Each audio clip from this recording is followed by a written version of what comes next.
ఏడేడు జన్మాల బంధాలతో ఈనాడు నీడు పండించనా మరి తయారయ్యే ఉన్న వయ్యారంగా సయ్యత్తు ఒళ్ళోకి వాలంగా చూసుకొచ్చానమ్మా చూడు ఉత్సాహంగా చిన్నారి వన్నెల్ని ఏలంగా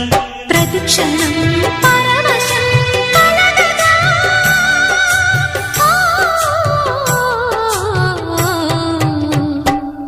మనసా పలకవే మధుమాసపు కోయిలవై చెలివే తెలుపవే చిగురాశల గీతికవై